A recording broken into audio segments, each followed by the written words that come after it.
Hello, it's me, Video. Today, I want to present to you one of my many Skyrim builds, to hopefully make you want to start up Skyrim once again. I want to spark creativity in the community, which can be difficult in such an old game, but I'll throw my hat into the ring. All of my builds keep to a few rules, such as must be played on expert and no resto loop or alike. The rest of the rules can be found in the Google Docs in the description down below, together with a written version of all of my builds. If you have a build in mind and you want me to try it, please write me a comment and I'll have a look. Maybe your build will be next. And without further ado, the Monk is a red guard with 150 magicka, 440 health, 100 stamina at level 40, using the Lord Stone. Skills: Restoration, Smithing, Enchanting, Alchemy and Heavy Armor. So as you can see, he's using all three crafting skills. And it's still bad. And one flex perk, as according to my own rules. For shouts, I would just use any and all shouts. I don't really think any of them are thematic. Some are the opposite of thematic, like Mark for Death and Drain Vitality, but I mean, go for it, dude.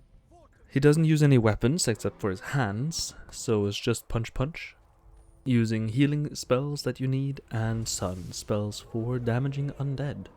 For armor, you would not use any helmet as you're using the monk robes for your chest piece, and they take up the head slot. And speaking of, you would wear monk robes with Fortify, Restoration and Heavy Armor. For gloves, I ran the Fist of Randagulf, which give a 20 points fist punch damage, getting a set of non-crafted but just bought or dropped Heavy Armor Dragon Bone gloves with the punching enchantment is a little bit better, but not by a lot, and those you have to find randomly. So Fist of Randagulf, way easier to get. For boots, the highest amount of damage reduction you can get, so I picked Dragon Bone boots with Resist Fire and Frost. For ring, it's Fortify Unarmed, obviously, and Resist Shock. For amulet, it's Fortify Restoration and Resist Magic. For potions, it is Fortify and Restore Health, Blue Mountain Flower and Wheat, Fortify and Restore Magicka, Morita Panella, Red Mountain Flower and Tundra Cotton. For perks, in Restoration you pick up everything except for Master, and I chose to not take Avoid Death. Enchanting is 5 out of 5 Enchanter, all the way to extra effect, Fire, Frost and Shock Enchanter, so you can pick either side, it doesn't matter which one you do first.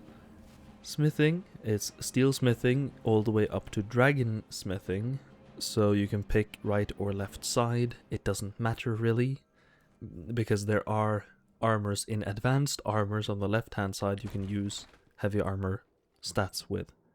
And Arcane Smithing if you are going the Fist of Randagulf or non-crafted armors with enchantments. For heavy armor, you take Juggernaut 1 out of 5, or as many points as you feel like, and Fists of Steel. You don't really need any other perks because you're not running full heavy armor, and you are not really weighed down by the amount of armor you are wearing. In Alchemy, you take Alchemist 5 out of 5, Physician and Benefactor, as you're not utilizing any poisons. This build uses Restoration for healing, but also has access to healing potions because of the high alchemy investment. You need to start figuring out who you're up against, if it's undead or not. If they are undead, you could use your sun spells, because they are just strictly better than your fists. And if it's not undead, well, get ready to fist for a while, cause you do no damage. It is stupidly low. Highly recommend using crafting skills to make a follower really powerful. In the video you can see me using Lydia. For some reason she doesn't want to use the bow I gave her, but you know, fuck, whatever. You can also make followers immune to elemental damage quite easily.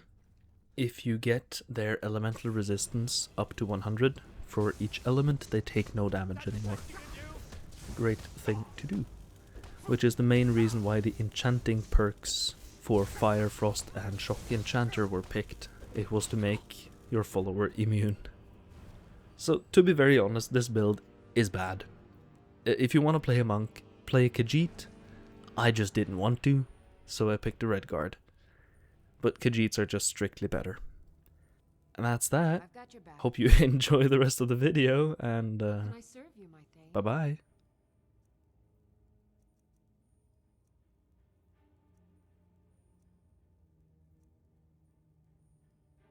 Lead on.